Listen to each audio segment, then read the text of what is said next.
Meanwhile, South Africa has received its first dose of COVID-19 vaccines. 1 million doses of AstraZeneca produced by the Serum Institute of India arrived via an aeroplane to Johannesburg. The boosting efforts to curb a second wave of COVID-19 driven by a more contagious variant. President Cyril Ramaphosa and other top officials were present at the airport. The shots. India-African diplomacy.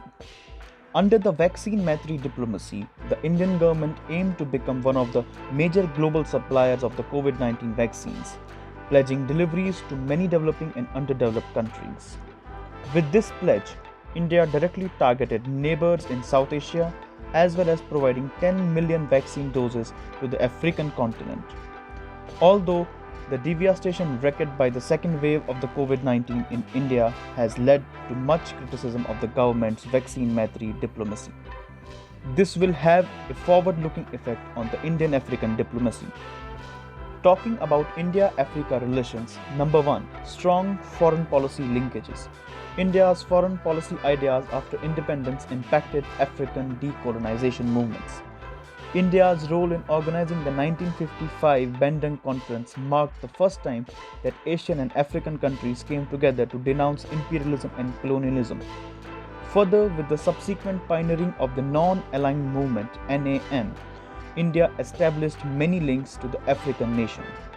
Number 2, strong people-to-people connection. Historically, Indian traders traveled regularly to the East African coast, forming a relationship with the local inhabitants in ports, leading to the establishment of Africa-based family businesses, some of which exist even today.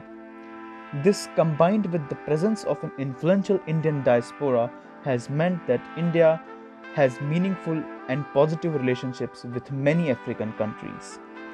Number 3, battling Chinese influence. Because of the social capital India has in Africa, acquired through the historical, political, economic and people-to-people ties, its presence is welcomed by African countries in a way that China is not. What is Chinese challenge in Africa? Yet, despite these achievements, India's immense social capital among African nations has not matched this in material ties, and China's economic and investment presence in Africa has been outstripping India's for many years. Apart from this, China's economic footprint in Africa dwarfs that of India, with over 10,000 Chinese firms operating on the continent and China becoming Asia's largest trading partner. With Belt and Road Initiative projects, China is essentially trying to offer an alternative authoritarian model of development to the African countries. What is way forward in opportunities in India-Africa relations? Number 1, India as a balancer.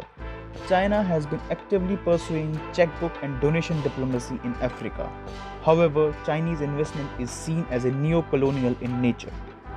India's approach, on the other hand, is one that focuses on building local capacities and an equal partnership with Africans and not merely with the Africa elites concerned.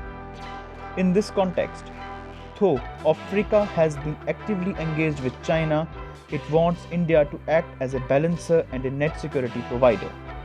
Number 2, enabling strategic convergence. Both India and Japan share a common interest in forging a partnership for Africa's development through the Asia-Africa Growth Corridor. In this context, India can leverage its global status to establish Africa on the strategic map of the global politics. Number 3, becoming voice of developing world. Just as India and Africa fought colonialism together, both can now collaborate together for a just, representative and a democratic global order that has a voice for around 1/3 of humanity that lives in Africa and India. Last but not the least, preventing global rivalries. In recent years, several global economic players have strengthened their engagement with the African states, with an eye to rising economic opportunities, political stability, including in energy and mining, infrastructure and connectivity. Hence, this was the story of Indian diplomacy in African nations.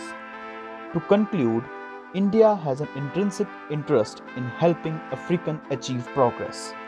However, had India's investments in Africa kept any kind of comparable pace with that of China, it could have made deeper inroads today. Thank you.